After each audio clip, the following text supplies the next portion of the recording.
It's a very interesting article here from Live Science. And in light of all of the things that are going on, the full, whole-scale looting of the United States of America, all these cataclysms that seem to be right around the corner, this makes you wonder if this move is coming from a knowledge of coming cataclysms in the United States. Since 1881, the obelisk known as Cleopatras Needle has stood in New York Central Park. But a letter from the Secretary General of Egypt's Supreme Council of Antiquities indicates that this may change if the monument is not taken better care of. Recently, Zahi Hawass, the aforementioned Secretary General and archaeologist, wrote to the Central Park Conservancy and New York City Mayor Michael Bloomberg to inform them that if steps are not taken to protect the obelisk, it would be removed. I'm glad this monument has become such an integral part of New York City, but I am dismayed at the lack of care and attention that it has been given. Recent photographs that I have received show the severe damage that has been done to the obelisk, particularly to the hieroglyphic text, which in places has been completely worn away. I have a duty to protect all Egyptian monuments, whether they are inside or outside of Egypt. If the Central Park Conservancy and the city of New York cannot properly care for this obelisk, I will take the necessary steps to bring this precious artifact home and save it from ruin. The obelisk was originally one of a pair. The other currently resides in London, built around 1500 BC to Pharaoh Thutmose III.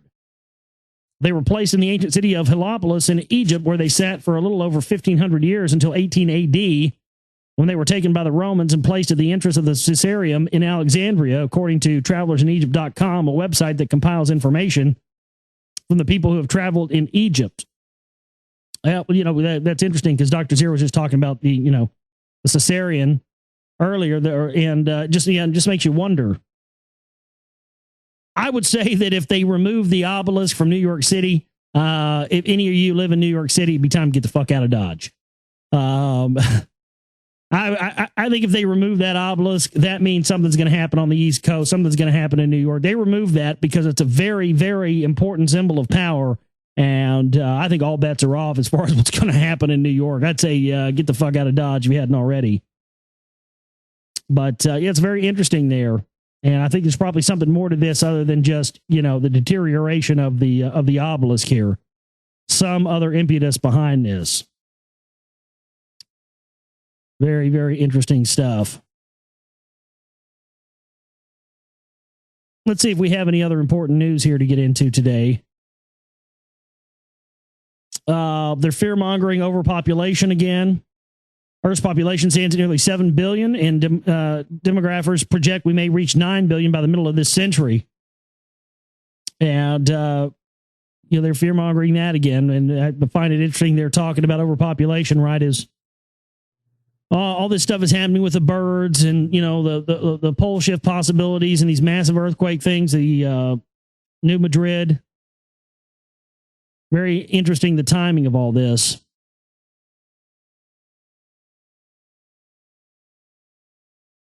Let's see. I'm trying to see if we have any more pertinent news. The ghoul, Rudy Giuliani, is gearing up for another presidential run. He'll lose to Romney. It doesn't really matter anyway. It's just funny. The guy couldn't raise 50 cents in the last elections. The guy's trying again to run for president. Good God. Fuck off, Giuliani, please. Fucking ghoul. Hey, this is interesting. More than 30 years after NASA's Viking landers found no evidence for organic materials on Mars, scientists say a new experiment on Mars-like soil shows Viking did, in fact, hit pay dirt. So is this my question is this,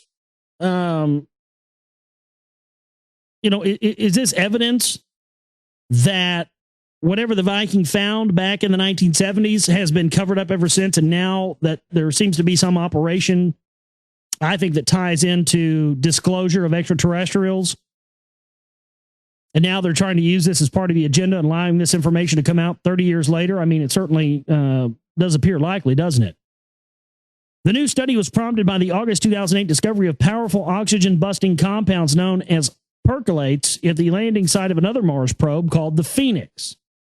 Scientists repeated a key Viking experiment using perchlorate-enhanced soil from Chile's Atacama Desert which is considered one of the driest and most Mars-like places on Earth, and then found telltale fingerprints of combusted organics, the same chemicals Viking scientists dismissed as contaminants from Earth.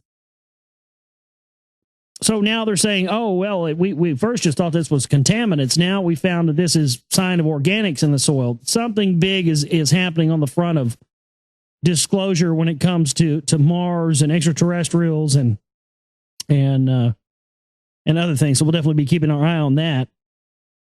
Here's a shocker. I can't believe ABC News is actually reporting on this. Associated Press exclusive.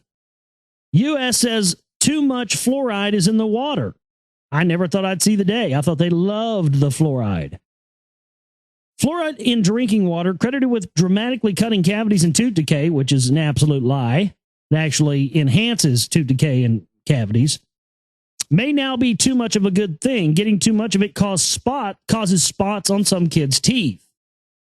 A reported increase in the spotting problem is one reason the federal government will announce Friday it plans to lower the recommended levels for fluoride in the water supplies.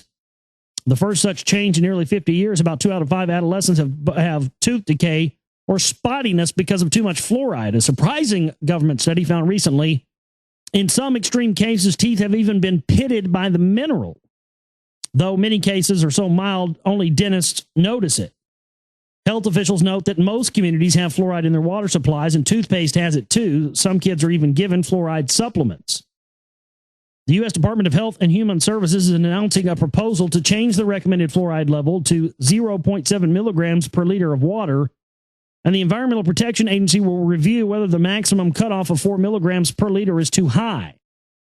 The standard since 1962 has been a range of 0.7 to 1.2 milligrams per liter.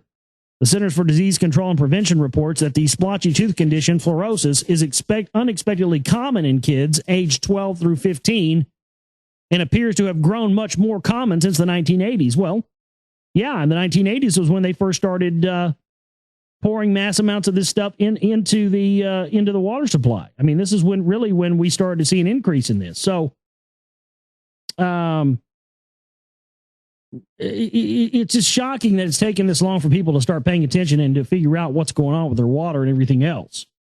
And the sad thing is, you have to buy these specialized filters that cost in the hundreds of dollars to even be able to get a filter that will even remove the fluoride. And again, as we talked about earlier with MSG and aspartame and how these things restrict your DNA and keep your DNA from activating and allowing us to transform into higher beings.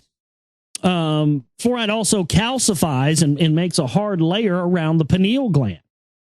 So all of these things are connected. Fluoride in the water, GMO foods, aspartame, all of these things are about keeping our bodies in a state of arrested development in the same way that the intelligentsia and the priest class and the government at large and even the mainstream alternative media keeps our minds in a state of arrested development. So too are they keeping our bodies this way. I mean, who knows what we would be doing right now as a species and what we would be capable of if we didn't have these people intervening. This is the key to why you and I and everyone out there needs to be informed. We need a revolution of information, of true information, not this half-truth bullshit that's being propagated by Alex Jones and the rest of the Truth and Patriot movement. But we need a true revolution of information to sweep across this globe so that mankind can fulfill their destiny and become what they are truly destined to be. Understand that these people in charge are not just attempting to enslave us or any of the other things that we may talk about on shows like this, and day in and day out. But folks, this is about keeping the human species from becoming something more than we can. And I think this ties in directly with what Dr. Zira was talking about earlier with, the tinkering, genetic tinkering that's gone on. It really does play into this whole idea that our DNA was tinkered and combined with DNA of another species. And because this other species was so powerful, all of the disinformation and the restricting of knowledge and also what they've done to our bodies, to me, signals that they are trying to keep us from becoming something that could eventually become a threat to the power structure. To me, this is the key idea behind why we need to continue to push information to create a true information revolution. Understand that there are not very many people. I think, there are a few out there. There are other people out there besides me and Lee Rogers, but, there aren't very many other people out there that are in sort of, a well-known position or a position where a lot of people, listen to their shows or whatnot. There aren't very many other people out there besides me and Lee Rogers who are really trying to not only show people information, but to also expose the elements that are lying to you and keeping you from gaining this knowledge. That's why it's continues to be important that you support shows like mine, like Lee's, and I just got to be straight up honest with you. Lee Rogers is the only person in Oracle Broadcasting that's doing any kind of real honest work. You can hate me. You can think I'm a bad guy for saying that. You think I'm a fucking asshole. I don't give a fuck. Nobody likes me anyway. I don't give a shit. But that's the truth. That's why you need to support shows like mine. Donate to when you can. Keep us alive so we can continue to, not make this whole goddamn thing be a total wash. There's got to be some contrarians out here that are yelling and screaming for humanity because everybody else just wants to go right along with their hero worship and go right along into enslavement. Well, I say fuck that. Not for me, not for you, and not on my watch. That's all I got to say. Again, please support us. Donate button, shipping banner, all that stuff's there, folks. And it's kind of a slow week for donations, so help us out if you can. My name is Josh Reeves. I love each and every one of you. I mean that. Thank you so much to everybody out there who keeps us alive. We'll see you next week for the show. You guys